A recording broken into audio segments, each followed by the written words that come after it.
Dre all day. Now tuned in to the show where you learn the discipline to show up day after day, to do the work, the confidence to put yourself out there boldly and authentically, and the mental toughness to continue showing up, doing the work, putting yourself out there even when the success you've expected to achieve is yet to be achieved. And on top of all this, you get to use those of personal initiative. That is the go-getter energy that moves any one of us, including yourself, to go and make things happen instead of waiting for things to happen. And then we put all this together into a series of frameworks, approaches, insights, strategies, and techniques, all underneath the umbrella of one unifying philosophy that is called work on your game. My name is Dre Baldwin, also known as Dre All Day, and welcome to the show. And today's topic is we're going to address a problem.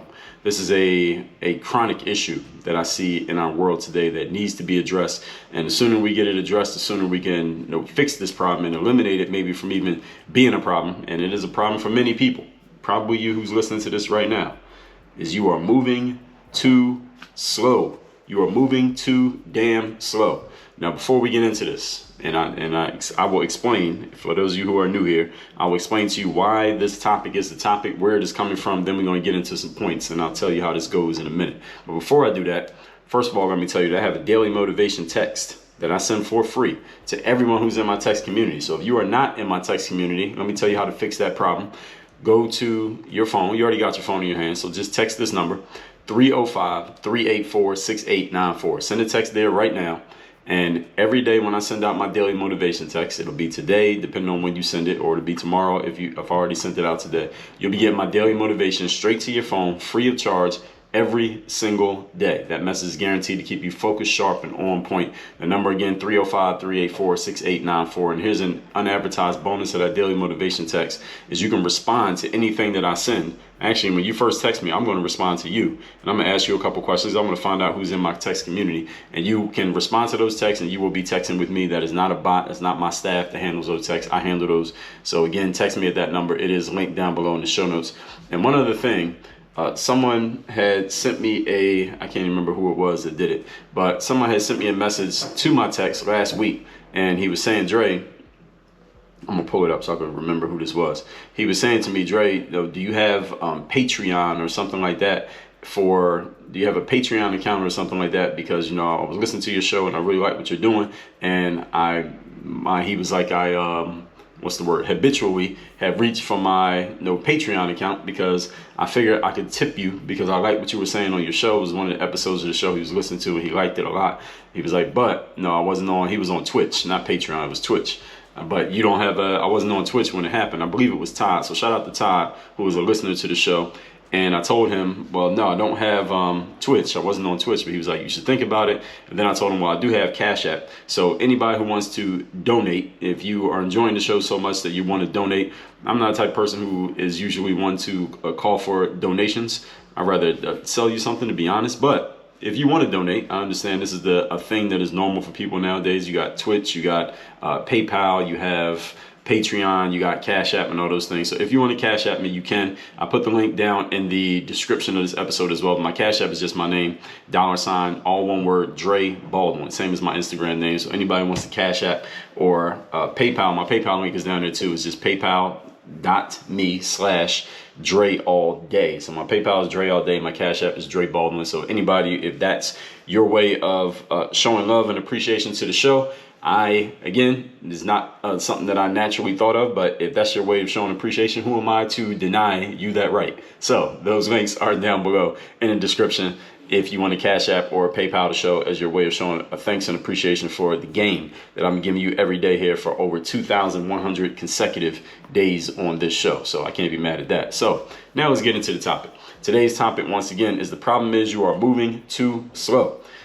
People who I talk to often this is the challenge. Many people think that their challenge, and everybody has some challenge in some area of life, but people think that their challenge is getting certain things done, right? Everybody who listens to a show called Work on Your Game, clearly there's some form of work that you want to do, you're willing to do, and you're probably capable of doing. Maybe you just need to figure out what it is. Maybe you know exactly what it is. You just need a kick in the pants to make sure you stay on top of your stuff and doing what you need to do, whatever the situation is. Many people think that their challenge with getting things done is because they don't have the right information or they don't know what to do. I just need the right information. I need the right tips. I need the right advice, the right help. Then I can do what I need to do. This is rarely the challenge, especially in a world in which we have usually more information than we actually even need. We have so much information that usually slows us down, which is exactly the point here today, because we're going to talk about the real problem. The problem really for many people in not getting done what you know you could get done is your blatant and egregious misuse and lack of respect for your own time. The misuse of and lack of respect for your time. That's what we're going to talk about here today. We got a lot of episodes on the show where we talked about time. I actually just had somebody text me today, and they were telling me that I did a brief YouTube video of a shortened version of episode 1412. That episode's title was "Early is on time is late, and late is forgotten." So any of you who didn't hear that episode, again, it's episode 1412. It is linked down below. In episode 1045, I told you about how to stop wasting time. In episode 1036, who and what is worth your time. In episode number 981, how to act decisively when the time is right. Episode number 948, when it's time to walk away. So I'm not going to keep giving you all of these. I got so many of them. Episode 777 is one of my favorites. This is one of the pivotal episodes of the show. How your time perspective determines your success in life. So listen to those episodes. They are all linked down below in the show notes. As you can see, we talked about time a lot of times here on the show. According to my notes here, and when I just do a search through the episode titles that I have, 61 episodes of this show where we talked about the word time, where I've actually put the word time in the title, let alone have I talked about it, period. But I'm not going to list all of those here. I would suggest you go to workonyourgamepodcast.com. You can see the full archive list of every episode that has ever been published here on this show. And you can listen to any one of those episodes right there on that page. This is a one pager. That is workonyourgamepodcast.com to listen to any episode that has ever been published in the history of this show. So now let's get into our points. Point number one, the topic again today is you are moving too slow. Fast implementation. This is your first point. This is your solution. Is you must implement, and you must implement fast when you get a new idea, when you get a new vision, when you get a new spark of something that you want to try. I talked about implementation in episodes 1392 and also 1445.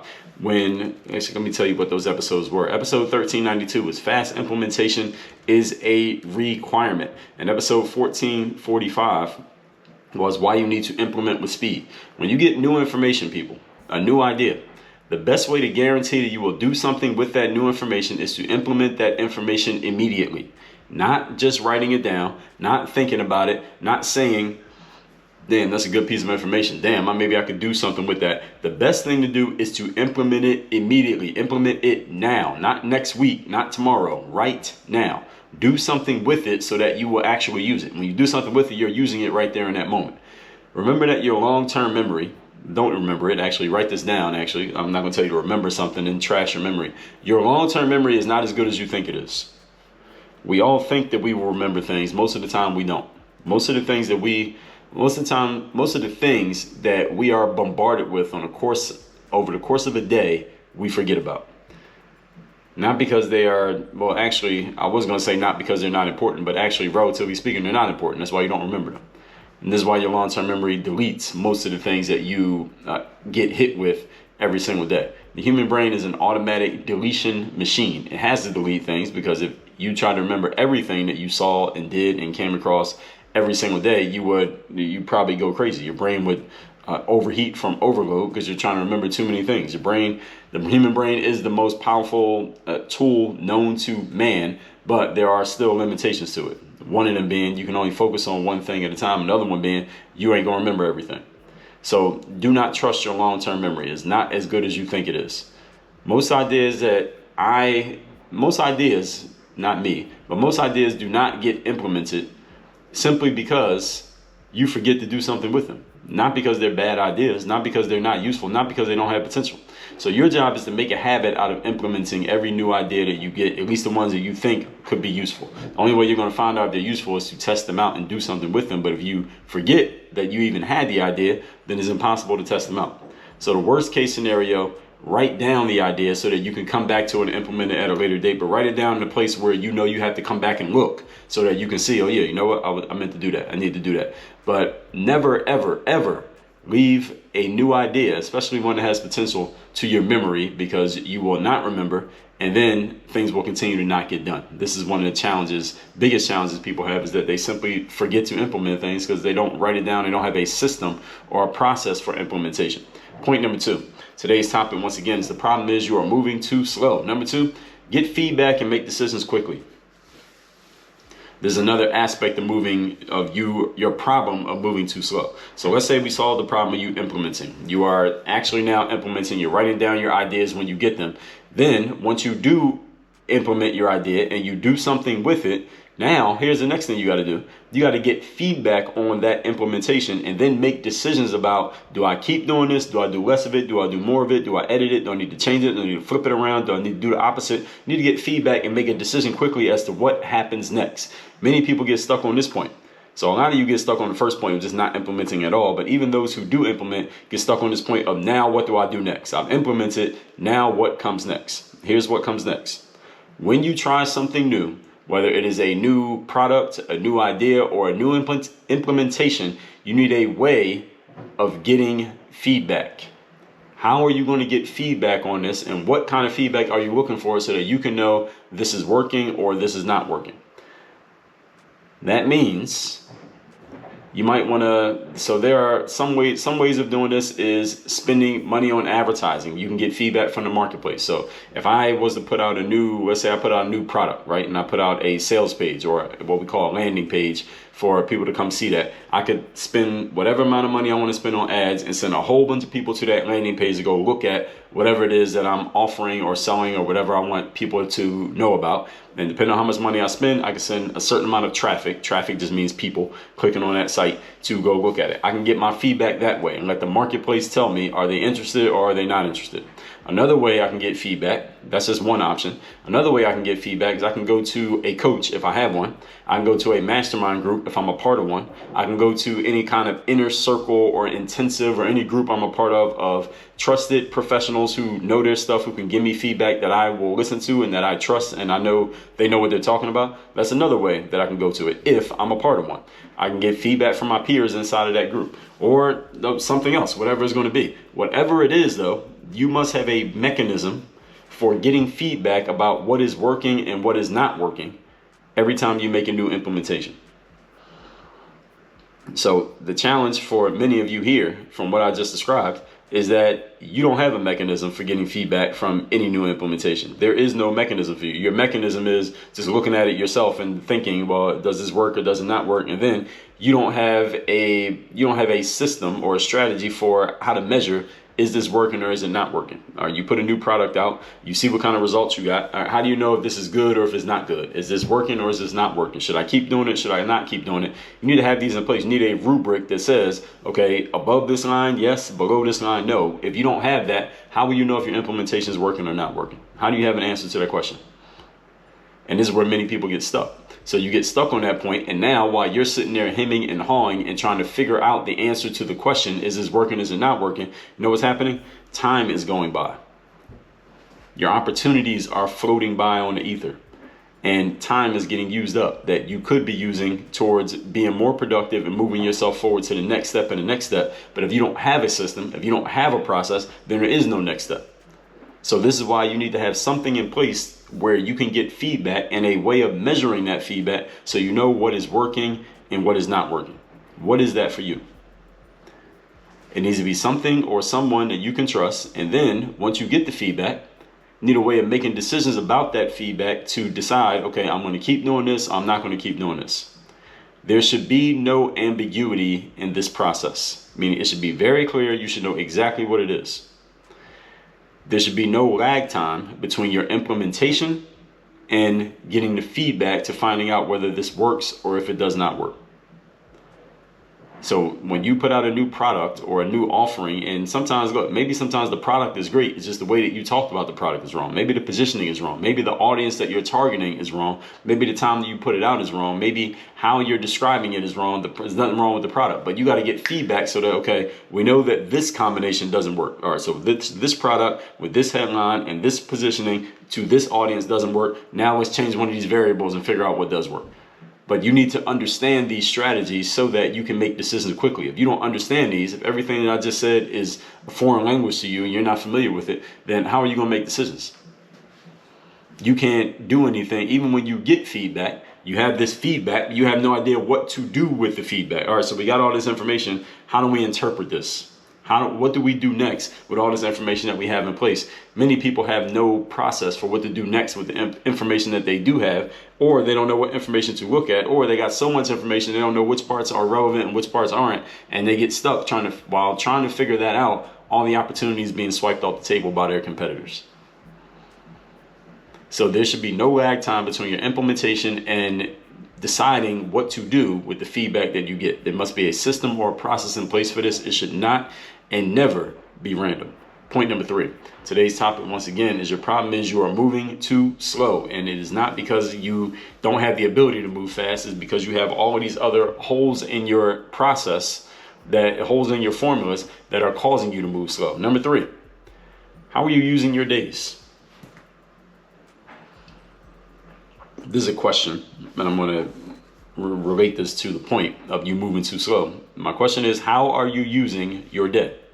So today, when you're listening to this, whatever date this is you're listening, I want you to open up the calendar, your calendar, whatever calendar you have, whether you do it by pen and paper, whether you got a calendar up on an easel on the wall in your office, whether you use a calendar app on your phone, or if you don't use any calendars at all. And many of you don't use calendars at all. I'm going to ask you the following question, and I want you to be honest in your answer. It's a simple yes or no question. Do you have your day scheduled out? Today, when you're listening to this, is the day scheduled out? Meaning, you know what you're doing at 8 o'clock. If I ask you where you're going to be at 9:47, you can answer. If I say, what are you going to be doing at 3:15? You have an answer. If I say, what's going to be happening at 6:24? You have an answer to the question. Is your day scheduled out? What are you doing tomorrow at 3 o'clock? What about 4 days from now at 12 o'clock? If you are an entrepreneur, solopreneur, freelancer who has the freedom to make your own schedule, or you want to be a person with the freedom to make your own schedule, here's the question. How regimented is that schedule? See, some people think that becoming a freelancer or entrepreneur or solopreneur, doing your own thing, means you can just float by whichever direction the wind blows and just do whatever you want, and it's all fun and games, one big party. No, as a matter of fact, when you become that entrepreneur or solopreneur, stepping out of whether you were in school or you were working a traditional job, you actually have more responsibility now. You need to be even more regimented in that situation than you were when you had somebody else making a schedule for you. Because now you're 100% in charge. You don't have anyone looking over your shoulder and making sure that you're adhering to the process. Now you got to make sure you're adhering to the process. You got to be your own boss. It was actually more work, because before you had work and you had a boss. The boss was a different person. Now you're the worker and the boss. So now you got double the work. You got 2 jobs now. So how regimented is your schedule? If you had a job, and anyone here who's ever had a job, I know many of you have, your day is regimented based on what? The system of the company that you work for. When I worked at Pizza Hut, I would call up there every week, whatever day the schedule came out, and I would say, hey, can you look at the schedule and tell me what's the next day that I work? And they would say, okay, you work Thursday from 4 to close. So I'll come in on Thursday at 4 o'clock, work my schedule. I'll look at the calendar or the schedule that they had posted in the employee room, and I would know, all right, I know I got to work Sunday, I work Monday, I work Wednesday, I work next Thursday. I knew exactly what my schedule was, and I had to adhere to that schedule because the company schedule was based on utilizing all their resources, being the people, and getting the right people on schedule at the right times. I had to show up based on the schedule. If you have a job, your day is regimented based on that. Now, being that you're the entrepreneur, basically you're in charge, if you're the boss, and you are working for your own company, my question is, do you have a process and a program for yourself to be at work? Now, if a Pizza Hut or a Subway or McDonald's or IBM or Apple or wherever you work, if they have a process where they put everybody on a schedule and everyone knows exactly when they're supposed to be at work and what time they go home, do you think that might be a piece of what they do that you might want to copy? I mean, you might at least want to test it out and try it out. Are you doing this? If you want your business to produce professionally, you must treat it professionally. That doesn't mean you have to do everything that Apple or IBM does, but there are some things that they do that you should probably copy over to what you're doing. If you want professional results, you got to show up with professional processes. One symptom of people moving too slow at work is the fact that you simply don't have a schedule. You don't have a process. Your day is not regimented out, which means what? When you don't have a schedule, you know what happens? Every time you have available time, you know what you do? You have to figure out what to do with it. Now, see, any of you who work for, and also depending on your level of discipline and your level of ambition, when you have one job done, many of you, those of you who are highly organized in your process at work, you know what the next job is. As soon as I get this job done, I know I'm going to do that next. And when that's done, I'm going to do that. When that's done, I'm doing that. You know exactly what you're doing next. Some of you entrepreneurs, solopreneurs, freelancers, you have no idea the answers to these questions. What are you doing right now? You don't even know. What's the first thing you're going to do at work today? You don't know. What's the next thing? You don't know. What's the next thing after that? You don't know. What are your priorities today? You have no answers. And then you're wondering why you're not getting professional, consistent results. You don't have a professional, consistent process. You got to put a process in place for what you're doing. So one symptom of moving slow is that you don't have a process, so you don't know what to do next. You got to figure out what to do with your time. So you can eliminate this problem very easily by creating a schedule for yourself. And there's nothing stopping you from doing this. And once you create the schedule, because you might say, well, I don't know what to put in the schedule. Put something in the schedule for you to do. Look at your goals, look at your priorities, look at the outcomes you wish to achieve, and then schedule out what needs to be taking place in order for you to get closer to those goals. And then make your adjustments along the way. Every day you'll get a little bit better at it, but you can't get better at something until you start doing it in the first place. So what is your process? What is your system? If you don't have one, fix that problem. All this said, let's recap today's class, which is the problem is you are moving too slow. Many people think what is stopping them from getting things done is a lack of information or lack of knowledge of what to do. It's a BS excuse that is an easy go-to that many people have, but the real challenge is you're moving too slow, and it's simply because of your lack of processes and strategies. So let's talk about it. Number one, fast implementation. When you get new information, you need a way of implementing that information immediately. Worst case, you write it down somewhere that you will look at it again so that you can schedule your implementation, but never ever trust it to your long-term memory. Number two, get feedback and make decisions quickly. You need a way of getting immediate feedback on anything new that you implement so that you can gauge whether this thing works or it does not work. What does it mean for something to work or not work? That is for you to decide. You need processes in place to know this means it's working. Anything less than this means it's not working. Have people around you, have a team around you, join a group that can help you, get a coach that can help you know what is working and what's not working, why or why not, so you can make these decisions quickly and you can move on to the next thing, because I don't care how brilliant you are, all of your ideas are not going to work, and you need to know which ones work and which ones don't so you can kill the dead dogs and you can move on with the ones that do work. You need a system for this, not some random ideas. Number three, how are you using your day? Is your day scheduled out? What are you doing tomorrow at 3? What about 4 days from now at 12? If you're an entrepreneur, a solopreneur, a freelancer, you get to make your own schedule. You need to have a schedule. You get to make your own schedule doesn't mean it's an option. It means you need to do it. Do you have a schedule in place? If you want your business to produce consistent results, you must have consistent inputs and strategies for how you are doing business. One symptom of people moving slow is that they don't know what to do with their time. So when they have available time, they got to decide what to do with the time. All right, eliminate this problem by using your calendar as a simple application. Everybody knows how a calendar works, so there are no excuses for you not using one. All this said, the next 2 things for you to do, first of all, is to text me to get my daily motivation every day at my number 305-384-6894. And secondly, to work with me directly so we can get clear on your systems, on your processes. Make sure you're using your calendar and you are operating by accurate formulas and strategies. That is at workonyourgameuniversity.com. That's where you can work with me directly in my Bulletproof Mastermind. If you want to work with me one-on-one, there's a link for that as well. We can schedule a call. That is all, again, at workonyourgameuniversity.com. Work on your game. Dre all day.